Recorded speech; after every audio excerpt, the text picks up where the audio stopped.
দেখো বন্ধুরা, আমার খাবার বাড়া হয়ে গেল, খাবার রেডি। এই হচ্ছে আমার খাসির মাংস, এই দেখো একদম কষা। আর এই হচ্ছে কালকে মুরগি করেছিলাম, সেটা ছিল, সেটাও দিয়ে দিলাম। ব্যাস, খাওয়া এবার দুরকম খাবার। নমস্কার বন্ধুরা, সবাই খুব ভালো থাকবে, আমিও ভালো আছি। দেখা হবে আবার একটা নতুন রেসিপির সাথে। তাদের সবাইকে টাটা।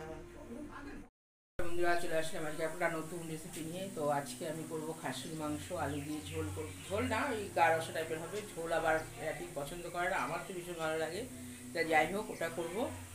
তো আমি সব রেডি করে নিয়েছি। আলু, চন্দ্রমুখী আলু দিয়ে করবো। আলুটা একটু ভেজেও নিয়েছি। আর তোমার টক দই আর সব রকম মশলা। আমি এখানে চিকেনে, আমি এখানে মটনে, সব শুধু চিকেন রান্না করি বলে চিকেনের নামটা উঠে আসে মুখে। তো আমি এখানে জিরের গুঁড়ো, ধনের গুঁড়ো, মিট মশলা আর হলুদ, সামান্য একটু লবণ আর টক দই দিয়ে এটা প্রায় 3-4 ঘন্টা আমি আগে মেখে রেখেছিলাম।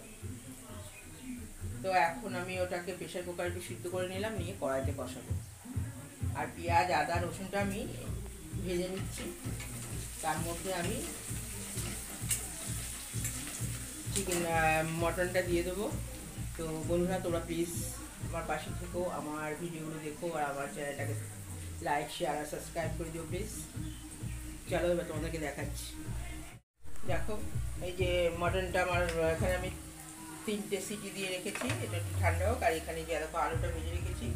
আর এটা হচ্ছে আমার, আমি তো ভিডিও করতাম আমার ওই বাড়িতে, তো ওটা আমার বাপের বাড়ি আর কি। যাই হোক, এটা আমার শ্বশুর বাড়ি। তো এখন সব কিছু আমরা ঠিক করে উঠতে পারিনি, এখন আমাদের রান্নাঘরে অনেক কাজ বাকি আছে। এখানে আমরা পাতা টাতর বসাবো, সব কিছু করবো। যাই হোক, এখন তাই একটু কীরকম লাগছিল আমার ভাবে। তো যাই হোক, এখন আমি পেঁয়াজটা আমার প্রায় ভাজাই হয়ে গেছে। এখানে পেঁয়াজ, আদা, রসুন সবই আছে।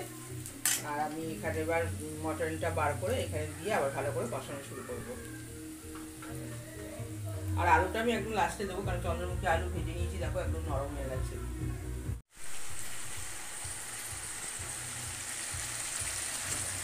কষানোটা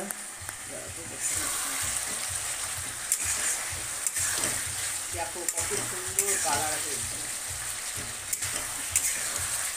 এটা আলু ভালো করে কষবে, তারপরে আমি এর মধ্যে আলুটা দিয়ে দেবো।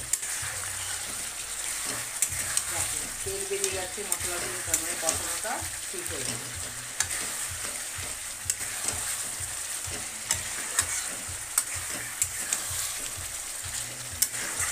আর যদি জল গরম বসিয়েছি, সামান্য একটু জল দিতেই হবে।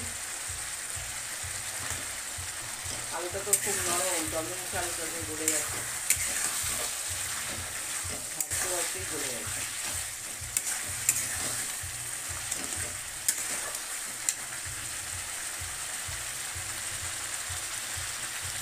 খাসির মাংস সাধারণত এটা নিরাজি খাসি, তো কষাতেই মাংসটা ভালো হয়। যত কষাবে তত ভালো হয়।